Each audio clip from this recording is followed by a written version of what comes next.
Hello guys, let's create this beautiful engagement bridal look. और आज मैं आपको बहुत सारी टिप्स एंड ट्रिक्स के साथ ये लुक सिखाने वाली हूँ। So let's get started.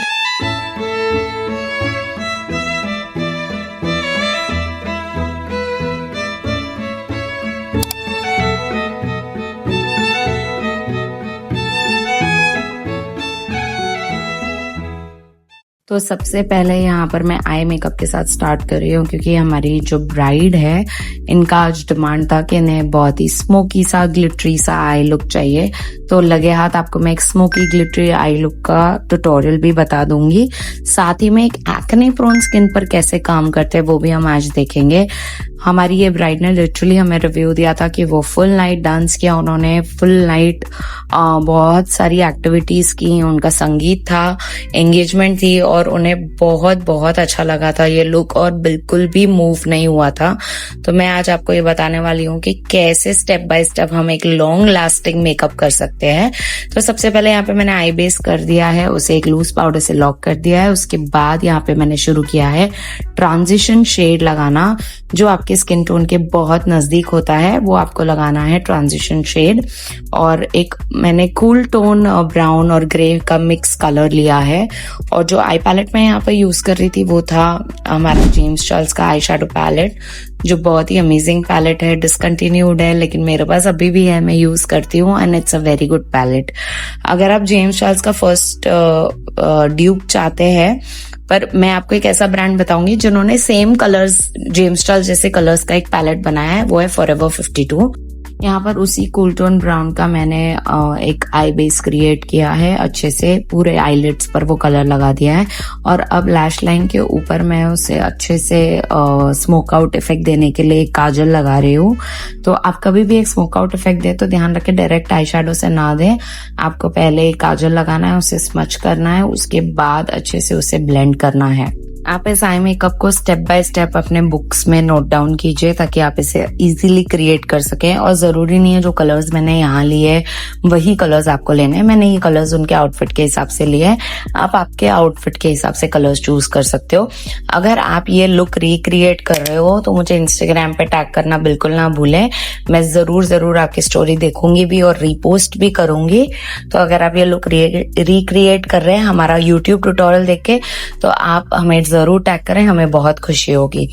तो चलिए अब आई मेकअप पे आगे बढ़ते हैं। यहाँ पर मैंने काजल को अच्छे से स्मच कर दिया है, उसके बाद फिंगर्स की मदद से मैंने लगा दिया है शिमर यहाँ पे मैंने लगाया है सिल्वर, बिकॉज उनका जो आउटफिट था वो पूरा ग्रे और सिल्वर के फिनिशिंग में ही था, तो मैं उनको वही इफेक्ट देना चाहती थी। और यहाँ पे मैंने पूरा सिल्वर शिमर लगाया है। फिंगर्स की हेल्प से शिमर लगाइए कभी भी, तो आपका आई मेकअप में जान आ जाती है, शिमर अच्छे से अप्लाई होता है, बहुत इफेक्टिव लगता है। अगर यही शिमर आप ब्रश से लगाएंगे तो बिल्कुल भी इफेक्टिव नहीं लगेगा। साथ ही में थोड़ी काजल को फिनिशिंग देते हुए हम ये आई मेकअप को यहीं पर फिनिश करते हैं। चलिए अब बेस की तैयारी करेंगे। तो बेस की तैयारी करने के लिए पहले सारा फॉल आउट हम अच्छे से क्लीन कर लेंगे। आपने देखा ये कितना इजी आई मेकअप था, विद इन 2 to 3 स्टेप्स मैंने ये आई मेकअप कर दिया था। और ऐसे ही बहुत इजी आई मेकअप ट्यूटोरियल्स मैं आपको इस चैनल पे बताती रहती हूँ। तो हमारे चैनल पे अगर आप नए हैं और मुझे नहीं जानते हैं तो मैं हूँ Nikita Arora, luxury bridal makeup expert and an educator. और साथ ही में मैं यहाँ पर एवरी वीक 2 बार आकर आपको मेकअप के बारे में नॉलेज देती हूँ और बहुत सारे ट्यूटोरियल्स भी बताती हूँ। तो फटाफट से हमारे चैनल को सब्सक्राइब कर लीजिए और चलिए चलते हैं लुक पर। यहाँ पर मैंने कर लिया है मॉइस्चराइजर मैंने लगाया एक फ्लैट ब्रश से, क्योंकि उनकी ऑयली स्किन थी। अगर आप फिंगर्स से लगाएंगे तो आपके एक्ने के जो बैक्टीरिया है वो स्प्रेड होते हैं from one place to another. इसके लिए कभी भी आप ब्रश से लगाएं और हमेशा फ्रेश ब्रश यूज करें और वो ब्रश दूसरे क्लाइंट पे मत यूज कीजिए। अच्छे से मैंने लगा दिया है। और उसके बाद आती है बारी कलर करेक्शन की। कलर करेक्शन यहाँ पर मैंने किया है एक लिक्विड मैट कंसीलर से। अगर कोई भी प्रोडक्ट डिटेल्स आपको चाहिए तो आप मुझे कमेंट सेक्शन में पूछ सकते हैं। अगर आप कमेंट में पूछेंगे तो मैं एग्जैक्ट शेड एग्जैक्ट ब्रांड आपको रिप्लाई कर दूंगी। साथ ही में यहाँ पर मैं पूरे फेस पर कलर करेक्शन कर रही हूँ। इट इज वेरी इंपॉर्टेंट, जब आप एक ब्राइडल बेस कर रहे हो तब आप ध्यान रखो कि जो भी प्रोडक्ट आप यूज कर रहे हो वो लॉन्ग लास्टिंग होना चाहिए, उसकी एप्लीकेशन टेक्निक राइट होनी चाहिए और साथ ही में की कवरेज भी होनी चाहिए ताकि उनके जो फ्लॉज है, जो एक्ने मार्क्स है, जो पिगमेंटेशन है, डार्क सर्कल्स है, वो सारे कवर हो जाए।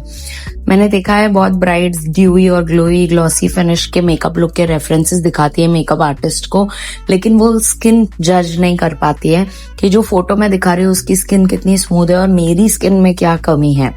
तो अगर आप आपकी स्किन वर्क पे ध्यान दोगे बिफोर योर वेडिंग तो वो ज्यादा बेटर होगा। इनफैक्ट अगर आप एक मेकअप आर्टिस्ट हो तो अपनी ब्राइड्स को बोलो 2 से 3 महीना पहले अपनी स्किन पे ध्यान दे, बहुत सारा पानी पिए, 8 घंटे की नींद करे और बहुत ध्यान रखे खुद का, वर्कआउट करे, स्किन केयर करे, तब जाके उससे ना एक्ने होंगे, ना पिगमेंटेशन होगी, ना डार्क सर्कल्स होंगे।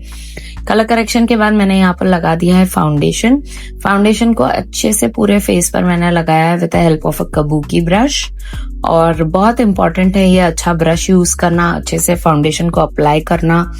अगर आप अच्छे से अप्लाई नहीं करोगे, अच्छी टेक्निक नहीं यूज करोगे तो आपका लुक भी फ्लॉलेस नहीं आएगा। अच्छे से फाउंडेशन को एप्लीकेशन के बाद ब्लेंड करेंगे with the help of a beauty blender.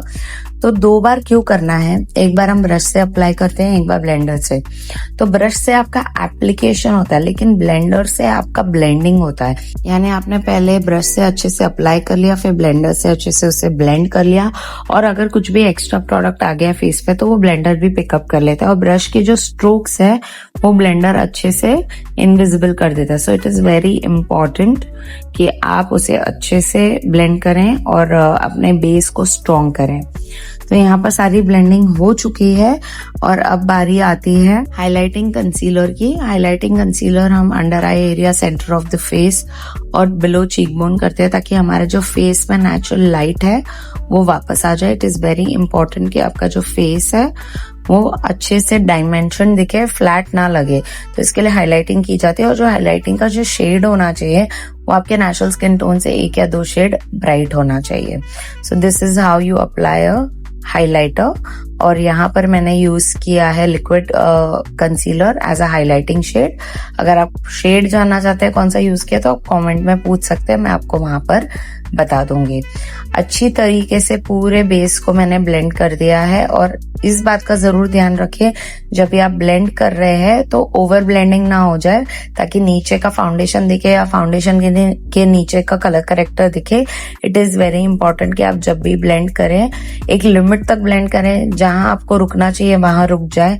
और ये विथ एक्सपीरियंस ही आता है, अगर आप आपका एक्सपीरियंस बढ़ाओगे तो आपका काम अच्छा दिखेगा। सो इट इज वेरी इंपॉर्टेंट कि आप ब्लेंडिंग लिमिटेड करें।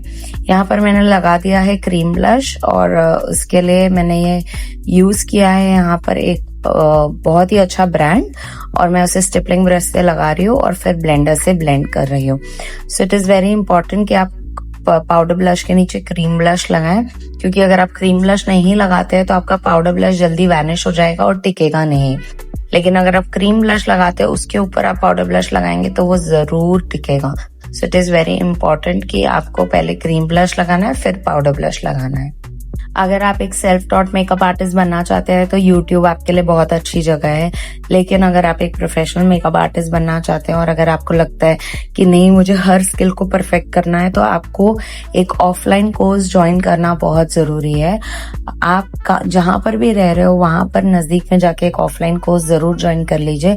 यस, अगर आप मुंबई से हो, मैं यहाँ पर गोरेगांव वेस्ट में सिचुएटेड हूँ, आप यहाँ पर आकर भी सीख सकते हो और हमारी कोर्स की फीस पूरे मार्केट से सबसे ज्यादा अफोर्डेबल प्राइस में है। तो अगर आप चाहते हो ऑफलाइन कोर्स सीखना तो स्क्रीन पर दिए गए नंबर पर आप इंक्वायरी कर सकते हो। हम आपको हर टाइप का कोर्स सिखाते हैं, ऑनलाइन भी सिखाते हैं, ऑफलाइन भी सिखाते हैं। लेकिन यस, अगर आप ऑफलाइन आओगे तो ज्यादा अच्छे से सीख पाओगे। ऑनलाइन भी मेरे बहुत सारे स्टूडेंट्स अच्छे से सीख जाते हैं और ऐसे बहुत सारे स्टूडेंट्स हैं जो पहले से सीखे हुए हैं, बस अभी थोड़ा सा स्किल को अपग्रेड करना है तो वो भी ऑनलाइन ही सीख लेते हैं। यहाँ पर मैंने फेस को अच्छे से लॉक कर दिया पाउडर के साथ। अब बारी आती है कॉन्टोरिंग की। यहाँ पर मैंने कॉन्टोर यूज किया एक एंगुलर ब्रश पे, फोरहेड पे, चीक बोन्स पे, नीचे जॉलाइन पे, सब जगह मैंने अच्छे से कॉन्टोरिंग कर दी है ताकि फेस थोड़ा चिजल्ड लगे और एकदम राउंड राउंड ना लगे। कॉन्टोरिंग के बाद ऐड करेंगे थोड़ा सा powder blush, very very important step. Powder blush आप नहीं ऐड करोगे तो चेहरा एकदम डल डल लगेगा और साथ ही में पाउडर ब्लश के पीछे जो हमने क्रीम ब्लश लगाया वो पाउडर ब्लश को ग्रिप करेगा, तो पाउडर ब्लश भी आपका लॉन्ग लास्टिंग रहेगा। इसके लिए इट इज वेरी इंपॉर्टेंट कि आप पाउडर ब्लश अच्छे से लगाएं। उसके बाद यहाँ पे फिनिशिंग टचेस दे रही हूँ मैं और लोअर लैश लाइन कर रही हूँ। इट्स वेरी इंपॉर्टेंट, जो लोअर लैश लाइन आप कर रहे हैं उसमें आप काजल सिलेक्ट करके लगाएं, या तो न्यूड लगाएं या तो ब्लैक लगाएं। कलरफुल काजल भी आप लगा सकते हैं, लेकिन न्यूड और ब्लैक का एक प्रॉपर कैलकुलेशन होता है कि कब न्यूड लगाया जाता है, कब ब्लैक लगाया जाता है। अगर आप ये जानना चाहते हो तो मैं इसका जवाब आपको नेक्स्ट वीडियो में दूंगी कि न्यूड काजल और ब्लैक काजल के यूजेस क्या है और क्यों वो कैलकुलेट करके लगाए जाते हैं।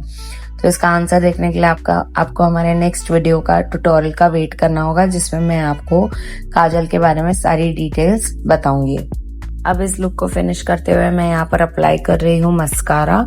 मस्कारा आपका कभी भी ब्राइड्स के लिए, क्लाइंट्स के लिए वाटरप्रूफ होना चाहिए, लेकिन अगर आप पर्सनल यूज के लिए ले रहे हो तो वो फिर वॉशेबल होना चाहिए, वरना लैशेज आपकी खराब हो जाएंगी, क्योंकि आप रोज लगाओगे और ब्राइड कभी कभी लगाएगी। तो ब्राइड रोती भी है, इमोशनल भी होती है, तो इसके लिए हमें एक वाटरप्रूफ मस्कारा चाहिए होता है। तो ब्राइड को हम हमेशा एक वाटरप्रूफ मस्कारा लगाते हैं। बस जैसा कि आप देख सकते हैं कि लुक पूरा पुल टुगेदर हो गया है, आईब्रोज भी हमने कर दिए हैं। बस यहाँ पर मैं अब करने वाली हूँ lip lining. It is very important कि लिप्स को लाइन करें, और अगर आप नहीं करेंगे लिप्स को लाइन तो आपकी लिपस्टिक बाहर फैल भी जाएगी और एप्लीकेशन भी प्रिसाइज नहीं होगा। अगर लिप लाइन करते हैं तो एप्लीकेशन बहुत ही प्रिसाइज होता है। कोई भी अच्छा एक ब्राउन लिप लाइनर रख लीजिए वैनिटी में, और कंपलसरी उस ब्राउन लिप लाइनर को यूज कीजिए, क्योंकि लिप लाइनिंग से ही आपके लिपस्टिक में फिनिशिंग आती है। लिप लाइन करने के बाद यहाँ पर मैं फिल इन करूंगी क्रीम लिपस्टिक से। सो यहाँ पर मैं अच्छे से उसे फिल कर रही हूँ आउटलाइन करने के बाद एक क्रीम लिपस्टिक से। उसके बाद हम यहाँ पर लगाएंगे लिक्विड लिपस्टिक, जिससे उसका लिप्स बहुत लॉन्ग लास्टिंग रहे।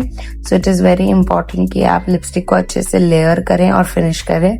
यहाँ पर थोड़ी सी फिनिशिंग भी दे रही हूँ मैं, क्योंकि बहुत ज्यादा जरूरी होती है कि आपकी जो लिपस्टिक है वो इन प्लेस रहे, बैलेंस्ड रहे और साथ ही साथ अच्छी भी दिखे।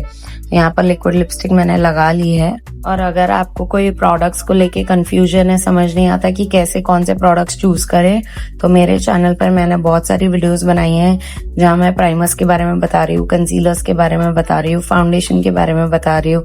तो अगर अभी तक आपने वो वीडियोस नहीं देखी है तो वो वीडियोस जाके देखिए।